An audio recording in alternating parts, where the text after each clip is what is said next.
കഷ്ടതയുടെ കഠിന ശോധനകളിൽ കരഞ്ഞു കലങ്ങിയ കണ്ണുകളുമായി കർത്താവിന്റെ കരങ്ങളിൽ പിടിച്ചവരാരും ലജ്ജിച്ചു പോയിട്ടില്ല.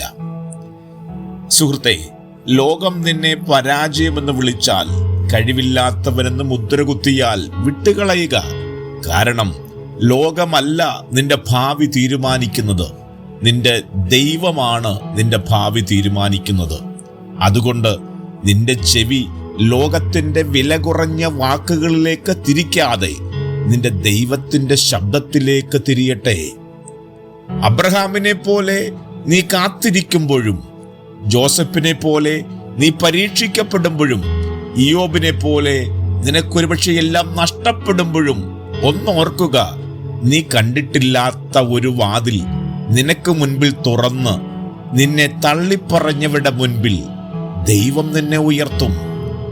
മരുഭൂമിയിൽ പൊഴിഞ്ഞിറങ്ങിയ മന്നയ്ക്ക് സ്ഥാനം തെറ്റിയിട്ടില്ല എങ്കിൽ, പറന്നു വന്നു നിൽക്കുന്ന കാടപ്പക്ഷിക്ക് വഴി തെറ്റിയിട്ടില്ല എങ്കിൽ, അപ്പവുമായി എലിയാവിന്റെ അടുക്കലേക്ക് വന്ന കാക്കയ്ക്ക് ലക്ഷ്യം തെറ്റിയില്ല എങ്കിൽ, നിങ്ങൾക്ക് വരേണ്ടുന്ന സകല നന്മകളും അനുഗ്രഹങ്ങളും വഴിതെറ്റാതെ നിങ്ങളുടെ അടുക്കലേക്ക് നിങ്ങളുടെ ദൈവം കൊണ്ടുവരും.